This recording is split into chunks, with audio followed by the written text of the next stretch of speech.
Par exemple, si quelqu'un arrive à construire 2 maisons à étage,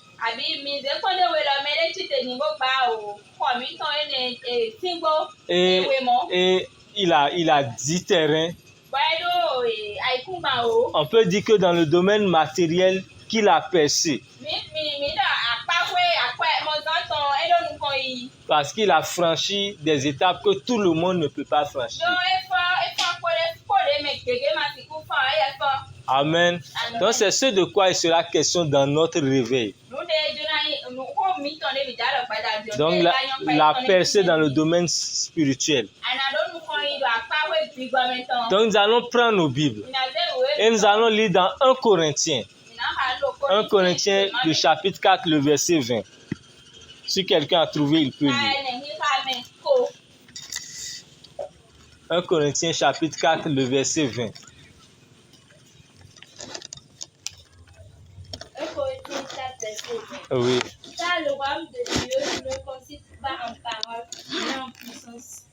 Car le royaume de Dieu ne consiste pas seulement en parole, mais en puissance. Je vais demander à maman Charlotte, vous allez prier pour la prédication de ce soir.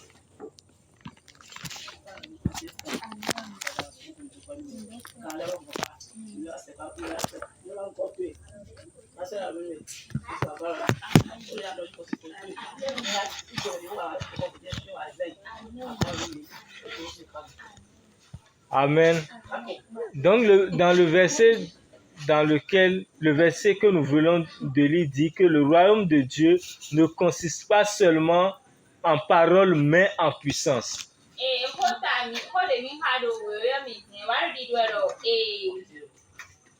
Royaume de Dieu.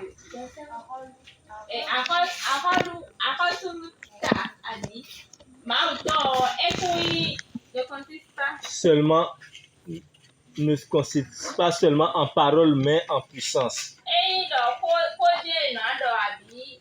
Ou bien relisez le verset. Relisez le verset.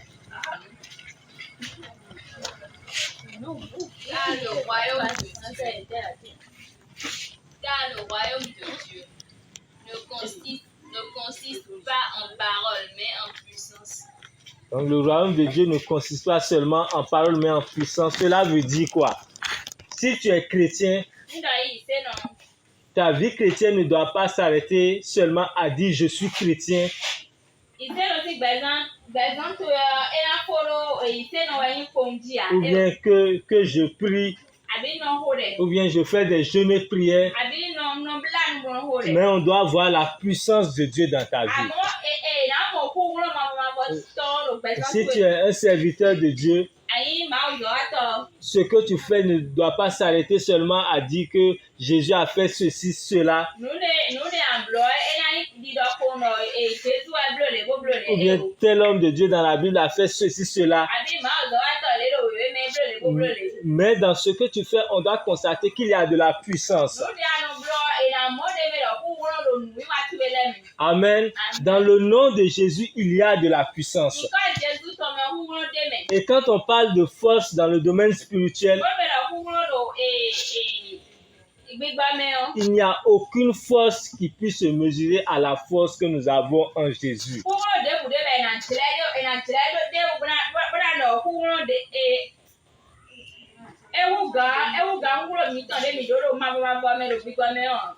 Et pour avoir de la puissance, il y a certains principes qu'il faut suivre. Amen. Amen. Lorsque vous voyez les sorciers, les magiciens faire certaines choses, et vous voyez que c'est des choses des choses terribles, il faut savoir qu'ils ont payé un prix. Ce qu'ils ont eu comme pouvoir, ils ne l'ont pas eu gratuitement. Nous aussi aujourd'hui, nous avons donné notre vie à Jésus. Nous faisons confiance en Dieu. Mais avoir une vie de puissance, là, ce n'est pas gratuit. Bonne one. Tu ne peux pas donner ta vie à Jésus aujourd'hui et te croiser les bras et dans peut-être 5 ans, 10 ans, voir ta puissance spirituelle s'augmenter.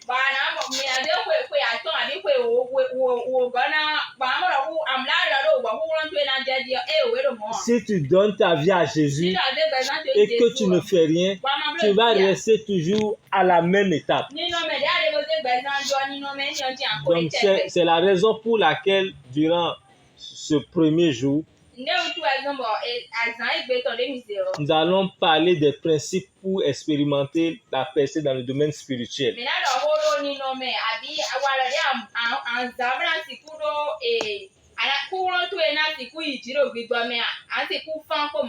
Et lorsqu'on parle de ces principes-là, ce n'est pas des choses compliquées. Ce n'est pas que tu iras chercher une puissance ailleurs, bien acheter quelque chose. C'est des principes que tu peux appliquer de façon très simple. Amen. Donc, parmi ces principes-là, nous allons parler premièrement de fuir le péché, du fait de fuir le péché. Amen. Là, je ne vais pas bien parler assez d'histoires que nous connaissons bien, relire des versets que nous avons peut-être entendus.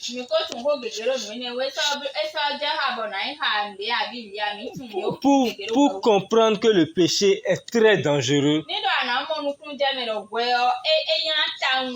la première histoire à laquelle il faut se référer, c'est l'histoire d'Adam et Ève.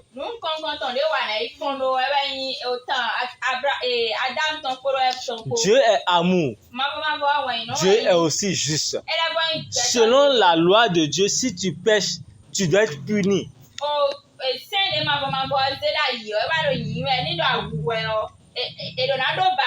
Et lorsque nous prenons le cas d'Adam et Ève, lorsqu'ils ont désobéi à Dieu, ce que ça leur a coûté, c'est de quitter le jardin d'Éden. Et la mort a suivi et d'autres conséquences encore après. C'est la même chose pour nous encore aujourd'hui. Bien que nous soyons sous la grâce, nous devons nous éloigner du péché. Nous devons prendre la décision de nous repentir si nous voulons vraiment voir la face de Dieu. Parce que la Bible dit que sans la sanctification, nul ne verra le Seigneur. C'est la première étape dans la vie chrétienne.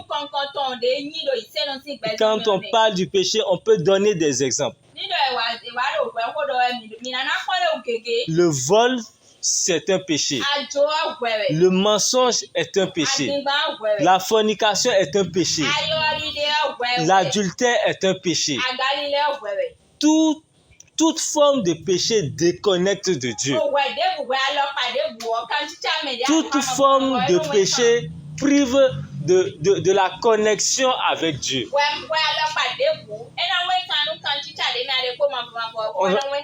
Dans notre société moderne, dans notre société actuelle, la fornication ne dit plus rien à quelqu'un. La fornication, l'adultère, ça ne dit plus rien à quelqu'un. Mais pourtant, il y a des conséquences qui suivent cela.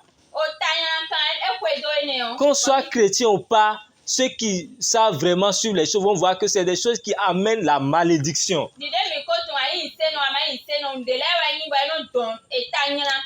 Des jeunes ont détruit leur vie à cause de la fornication. Des gens ont détruit leur famille à cause de l'adultère. Des gens n'ont pas pu voir le plan de Dieu pour leur vie s'accomplir à cause des péchés sexuels.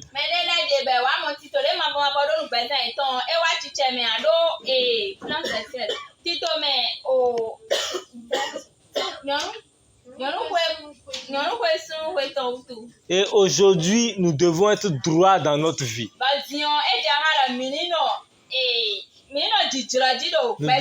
Nous devons être droits dans tous les domaines. Si nous sommes droits, lorsque nous allons invoquer Dieu, le Seigneur va se lever. Amen. Une autre chose à faire après cela, en plus de marcher dans la sanctification, c'est d'avoir la foi.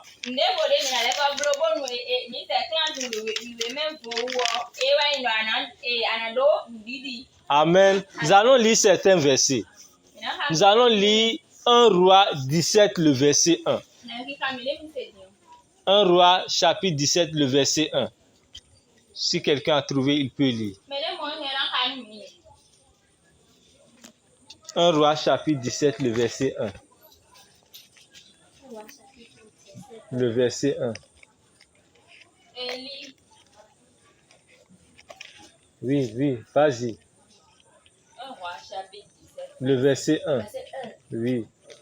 Élie, le fils de Tisbite, l'un des habitants de Galaad, dit à Akab: L'Éternel est vivant, le Dieu d'Israël, dont je suis le serviteur.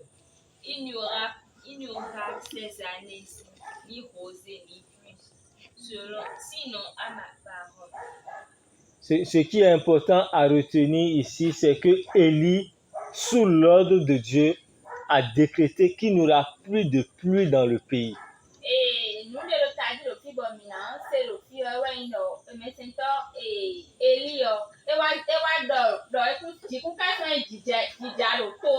c'est comme si quelqu'un au Bénin disait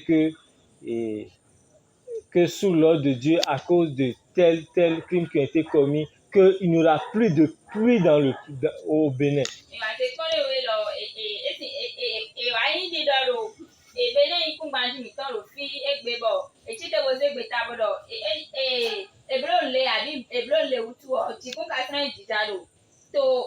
C'est ce que Élie, le prophète Élie, a décrété.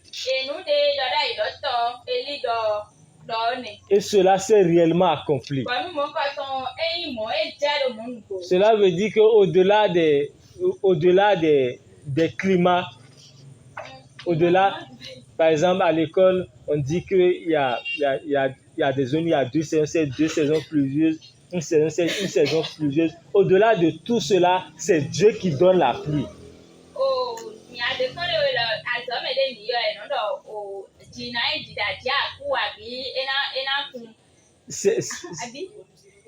C'est au-delà.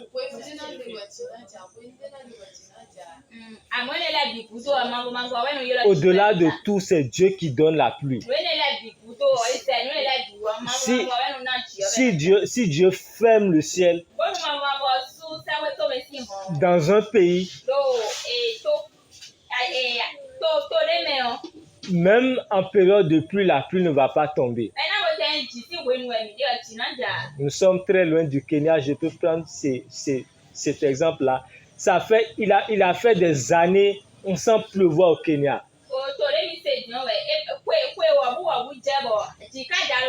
Et quand les choses se passent comme cela, il faut chercher la source dans le domaine spirituel.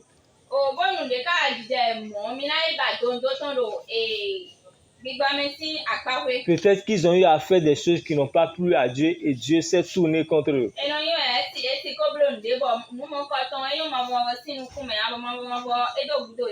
Amen. Nous allons lire aussi Josué 10, le verset 12. Josué 10, le verset 12.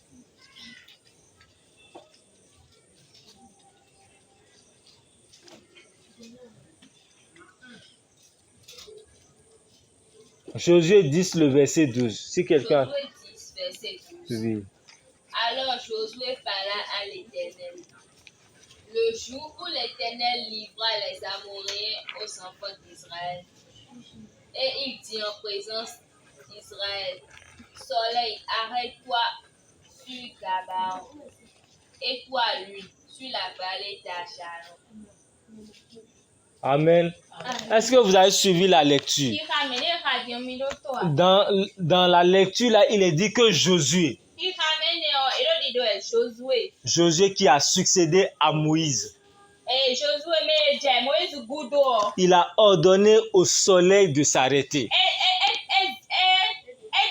Edegbe bodo anu gbe bọdọ nínú te. et à la lune de s'arrêter. Bọ́lá bọ́dọ̀ degbe mọ́ bọ́lá bọ́dọ̀ sun nínú te. Au fait, c'est à cause de Josué qu'aujourd'hui, on n'a pas de 30 janvier, mais le mois de février plutôt. Le mois de février balance entre 28 et 29. C'est à cause de ce phénomène-là qui a eu lieu que jusqu'à aujourd'hui, c'est comme ça. Nous là les jẹ o eme zombo sun debe mi bi odiyan eno fo ibono ipan eno foro o. Bon.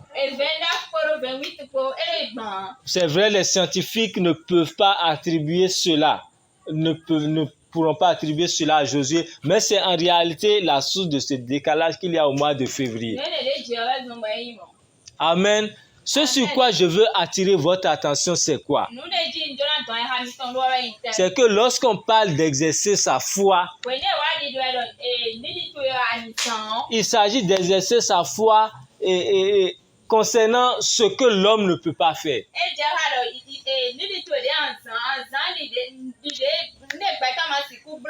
Je vais donner un exemple. Tu gagnes 50 000 par mois. Tu travailles, tu gagnes 50 000 par mois. Il n'y a pas de foi à exercer pour avoir ces 50 000 là. Parce que la condition, c'est que tout est déjà au point. Mais lorsqu'on parle d'exercer sa foi, c'est que tu vas demander à Dieu des choses impossibles.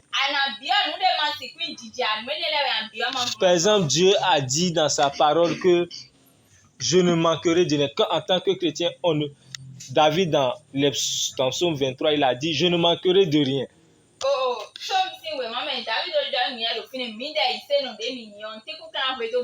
Tu traverses de véritables problèmes. Des problèmes, il n'y a plus d'espoir. Tu prends le psaume 23, tu le déclares sur ta vie. Tu te mets à prier. C'est ça qu'on appelle exercer sa foi. On exerce la foi là où il n'y a plus d'espoir. Là, vous voyez que vous n'avez plus de solution. Là où il n'y a personne pour vous aider. Si vous exercez réellement la foi qui est en vous, la foi là va se développer. Tout homme a un minimum de foi. Par exemple, vous êtes assis sur des bancs. Vous avez la foi que le banc ne va pas s'écrouler. Au-delà de cette foi-là, il y a une foi qu'on exerce dans la prière. Et cette foi-là se développe. C'est comme ceux qui font les pompes là. Ceux qui font, non, pas ceux qui font les pompes, mais je peux prendre le cas de ceux qui font les pompes, le cas de ceux qui soulèvent les poids. Vous voyez qu'au fur et à mesure qu'on soulève les poids là, on devient de plus en plus musclé.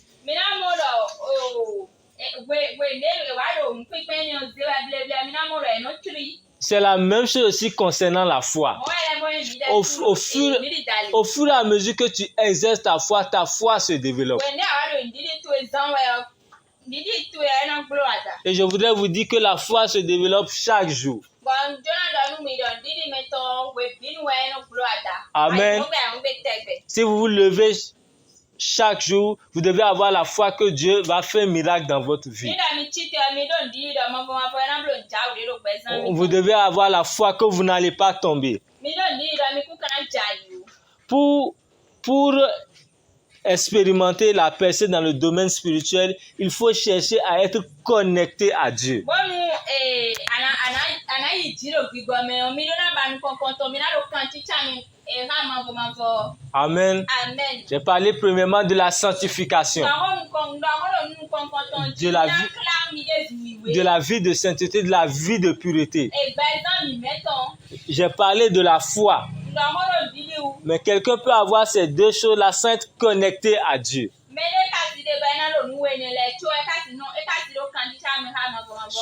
Je vais vous donner un exemple. Au fait, ce n'est pas que la personne a un problème particulier, mais c'est qu'il n'est pas connecté.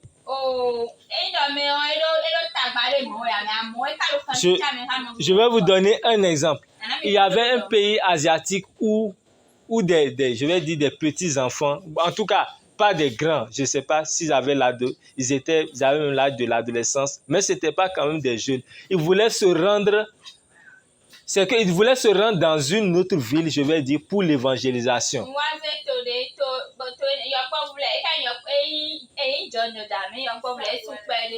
Et ils devaient prendre par un fleuve pour se rendre de l'autre côté, pour se rendre dans la ville pour l'évangélisation, passer à l'évangélisation. Et qu'est-ce que ces enfants-là ont dit? Ces enfants-là ont dit que Jésus a marché sur l'eau. Et ayant la foi, elles se sont jetées à l'eau et l'eau les a emportées.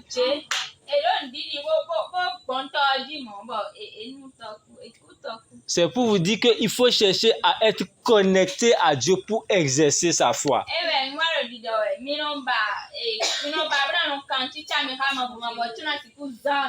C'est là que vous allez voir que des fois, vous priez pour certaines situations, mais des fois, rien ne bouge parce que je vais prendre par exemple le cas de la guérison.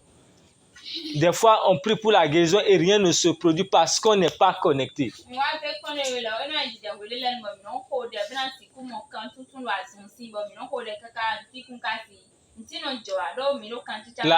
La grande question, c'est comment se connecter. Et je crois que là vous allez me comprendre. Vous voyez, il y a des gens qui ont, par exemple, le don de guérison. Si vous avez la foi et vous pouvez prier seul et vous n'allez pas recevoir la guérison. Mais lorsque ils vont prier pour vous, lorsqu'ils vont vous imposer les mains, vous serez guéri. Parce qu'il y a de par eux, vous avez pu avoir une connexion avec Dieu. Donc c'est la connexion qu'il faut travailler. C'est là que vous allez voir des gens qui ont des problèmes, ils ont prié pour des situations et ça n'a pas changé. Ils ont vu un homme de Dieu, l'homme de Dieu a prié pour eux et la situation était changée.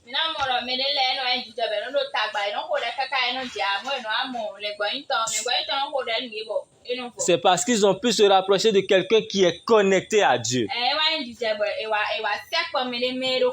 Donc la méthode facile, je vais dire, si tu veux être connecté à Dieu, il faut te rapprocher de quelqu'un qui est connecté à Dieu pour pouvoir recevoir de lui.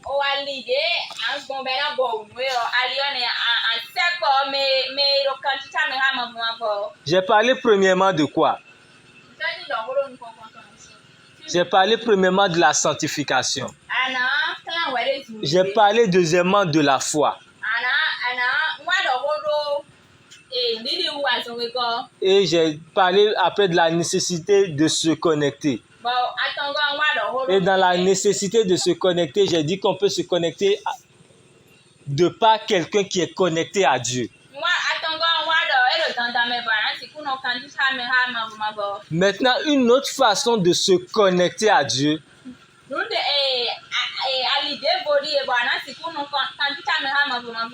une façon de se connecter à laquelle vous devez absolument croire.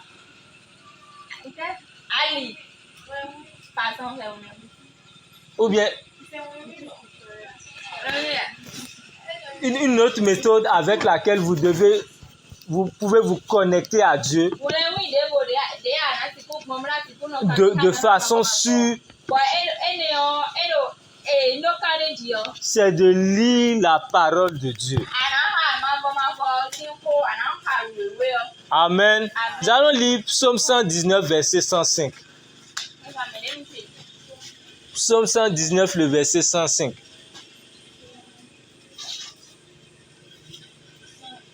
Verset 105. Oui. Ta parole est une lampe à mes pieds et une lumière sur mon sentier. Ta parole est une lampe à mes pieds et une lumière sur mon sentier. C'est comme les lampes qu'on a allumées ce soir ici. C'est que lorsque tu ne vois pas dans le domaine spirituel, si tu ne sais pas par où te connecter à Dieu, si tu lis la parole de Dieu,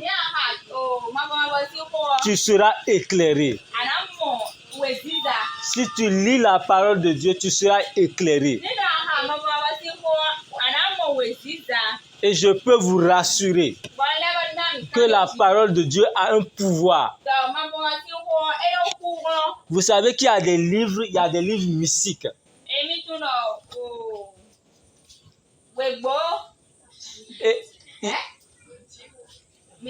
C'est qu'il y a des livres relatifs à la magie.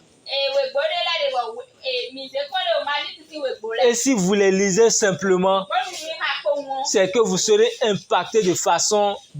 vous serez impacté de par les esprits qui ont le lien. En tout cas, vous aurez une connexion avec avec des démons.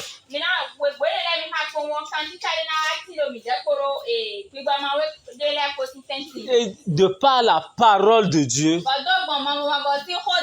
on se connecte à Dieu. On se connecte à la puissance de Dieu. Et si vous voulez expérimenter cela de façon réelle,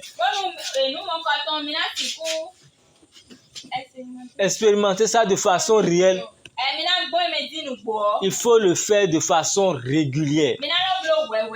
Il y a un prédicateur anglais que j'ai écouté durant cette semaine, un anglophone plutôt, et il a dit que lorsque tu as besoin de guérison,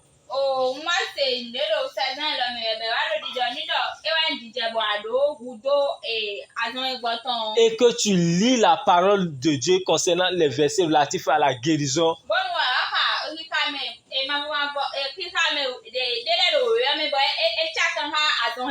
tu verras la guérison dans ta vie.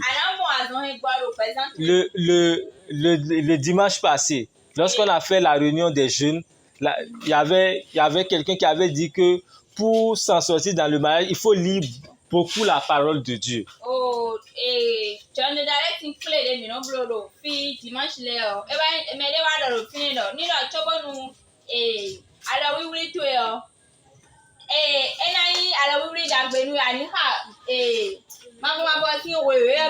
C'est que la parole de Dieu communique une certaine puissance.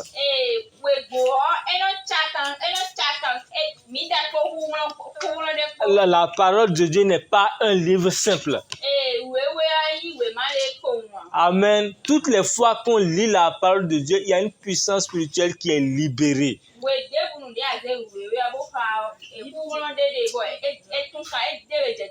Amen. Si vous êtes quelqu'un qui a l'habitude de lire la parole de Dieu, toutes les fois où vous la lisez, vous allez sentir quelque chose.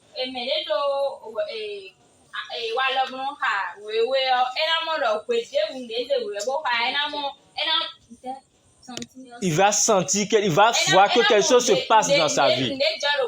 Et celui qui lit la Bible régulièrement doit nécessairement voir sa vie s'améliorer. Amen. Lorsqu'on parle de chercher à connaître la parole de Dieu, de lire la parole de Dieu, il y a aussi le fait d'écouter les hommes de Dieu aussi.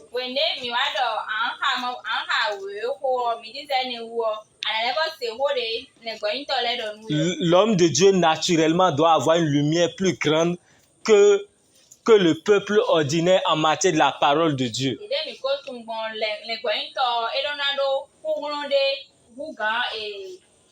Mi me no se ho le me gbe to pa le. Donc, de par la lumière, de par la lumière, du fait que vous l'écoutez, vous recevez la lumière que lui, il a reçue de Dieu. Di de mi kono se ho ton po mi na mo we ziza de ye yiti ma bo se o ziza mo ko to na ta fe mi de. Et cela vous permet de progresser dans votre When vie. you na gwa ran bo mi na do nko yi do pe zan. Tous les grands hommes de Dieu ont respecté ces principes-là.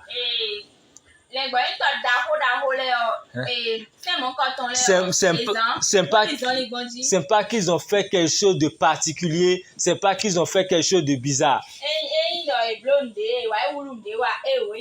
Et lorsque tu veux lire la parole de Dieu, lorsque tu veux écouter un message, il faut dire à Dieu d'ouvrir ton esprit. Il faut dire à Dieu de t'éclairer. Et le Seigneur va te donner de comprendre de grandes choses. Dieu va te donner de comprendre au-delà de ce que tu lis. Au-delà de ce que tu entends. Et l'une des choses à faire pour expérimenter la puissance de Dieu et que vous connaissez tous,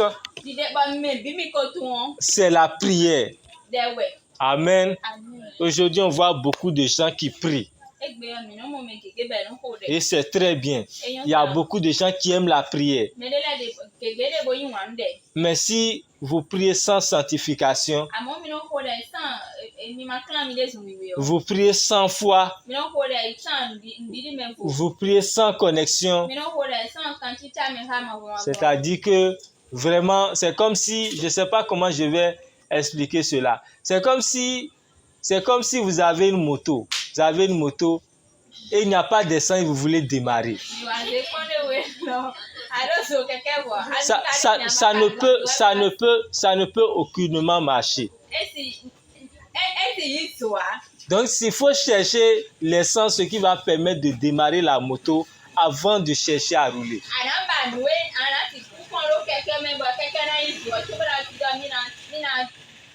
Lorsque tu vis dans la sanctification,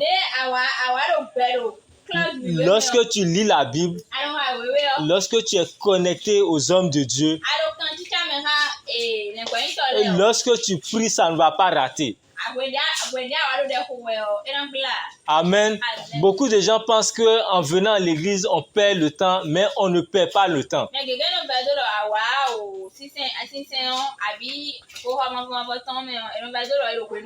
Il y a beaucoup de choses à gagner dans la prière. Lorsque vous priez, au-delà de ce que vous demandez à Dieu, il y a des choses que Dieu va vous communiquer. Amen. Ce que vous voyez et prier, des miracles se produisent. Ils n'ont pas commencé par cela du jour au lendemain.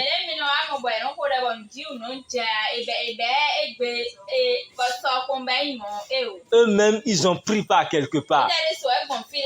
Ce n'est pas que la grande dimension spirituelle ils l'ont eu, c'est pas que ils se sont convertis peut-être aujourd'hui et en même temps, ils ont commencé par opérer avec une grande puissance.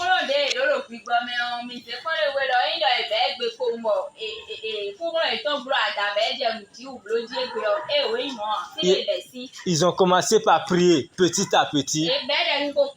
Ils ont commencé par fréquenter l'église. Ils ont commencé par lire la parole de Dieu. Et ils ont grandi dans la révélation de Dieu. Dans notre génération aujourd'hui, on est habitué à ce qui est rapide. Aujourd'hui, en tant que jeune, on veut commencer par travailler et avoir en même temps 500 000 par mois.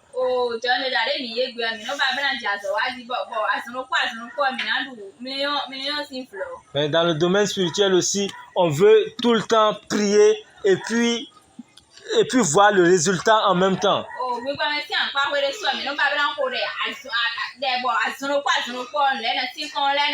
C'est vrai que Dieu fait des miracles, mais il y a toujours des étapes par lesquelles il faut passer. Nugbo e mama bo e no blo nuji amo adona confide di dan adona besi fide. Amen. Amen. C'est pourquoi la prière permet d'expérimenter une percée spirituelle, c'est que lorsque tu pries, c'est que le feu de Dieu s'allume dans ta vie. Oh. C'est que le feu de Dieu descend sur toi. When we awaro de ko e bolo ji we do gbigba me si anpa ko yo mama bo si mi o e lo jijaro ji tu we. Amen. Amen. Peut-être aujourd'hui vous pouvez prier et ne rien sentir. E de ni ati ko de bo ana mo lo we de le ti ku ka jo. Mais lorsque vous allez persévérer dans la prière, Ama we ni awaro kan do ba kan do lo de o. à un moment donné, si vous priez vous-même, vous allez sentir un feu. We de la na jijaba we ma ko de ana mo mi lo we de. Vous allez sentir que quelque chose s'est passé. Mina mo lo mi de me lo de jo npo. Et lorsque vous êtes en feu, Ba we ne mi lo mi o me o. amen. Et lorsque je parle de feu, ce n'est pas une imagination. Hein. We ne wa lo mi o do we do le ta me ko mo de do we. C'est une réalité. Nou e go jo. Je vais vous donner un exemple. Il y avait un, je vais dire, c'était un comptable, je crois, qui a participé à un jeûne prière. Oh, comment la connaît we lo, mais non, et quand mais non, à we le moni boy, e wa no Et après le jeûne prière là, il est parti pour payer de l'essence. E wa blo blan go ko de, blan go ko de ne ya suro mi ma de me boy, e no gudo, e wa yi fi de bo ya. Et la personne qui vendait l'essence là a dit, quand la personne a vu, la personne a dit feu. En tout cas, il chassait la personne. La personne ne voulait pas qu'il s'approche de lui. Celui qui vendait l'essence.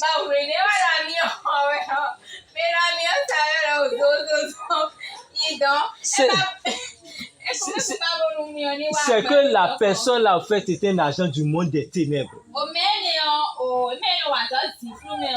C'est que la personne a vu un feu en lui. C'est que toutes les fois où vous priez, le feu de Dieu s'allume en vous. Et si vous êtes en feu, rien ne peut vous toucher.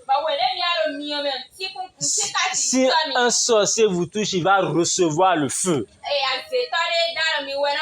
Si vous passez quelque part, vous allez passer avec le feu du Saint-Esprit. Et rien ne pourra vous stopper. Et lorsqu'on parle de feu, il s'agit aussi d'énergie. Amen. Tous ceux qui ont fait la physique savent ce qu'on appelle l'énergie. L'énergie permet de bouger les choses. Et aujourd'hui, on parle d'électricité et de beaucoup de choses. Les gens disent que c'est à base du feu qu'on a pu découvrir toutes ces choses, l'électricité et plein d'autres choses.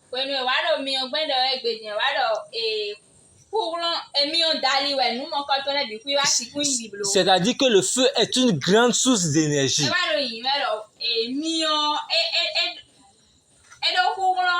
Et lorsque vous priez, vous libérez une force spirituelle dans l'univers, dans le monde physique, dans le monde spirituel.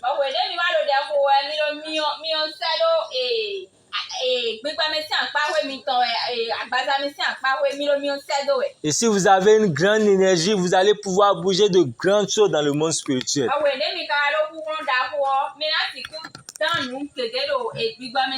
Et si vous voyez des hommes de Dieu faire des choses extraordinaires, il faut savoir qu'ils ont une grande énergie.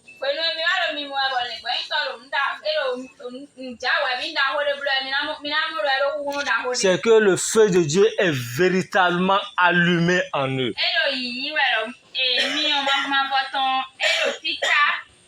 Au cours de ce réveil, le feu de Dieu va s'allumer dans nos vies.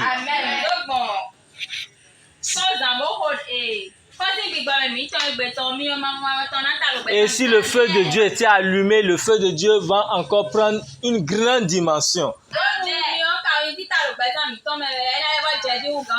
Amen.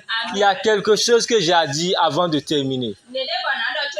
Il y a beaucoup de gens aujourd'hui, c'est quand ils ont problème qu'ils se mettent à prier. Ce n'est pas bien. Vous savez, lorsque tu es éteint totalement, tu n'as plus de force spirituelle là, et que tu veux jeûner là,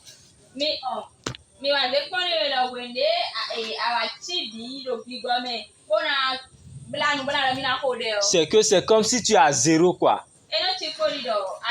Et tu veux faire, c'est comme si tu veux faire du sport. Maintenant, il faut faire d'abord échauffement avant de commencer par courir.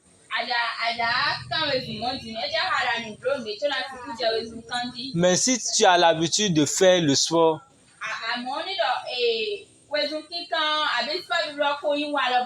il y a certaines étapes que tu peux sauter. Et ça va encore vite marcher lorsque tu veux faire de grands exercices.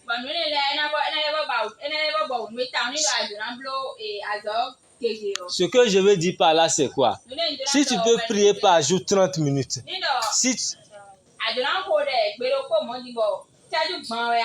tu peux prier chaque jour 1 heure, le jour où tu vas vouloir faire jeûner prière là, ça va porter. Mais c'est avec une force spirituelle nulle que tu veux démarrer, c'est pas bon.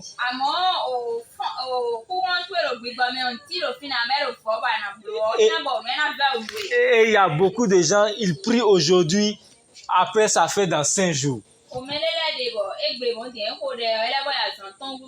Si le feu de Dieu s'allume en vous, ça s'éteint, ça s'allume, ça s'éteint, c'est pas bon. Il faut que le feu de Dieu soit perpétuellement allumé. Et de par là, vous pourrez déplacer de grandes montagnes.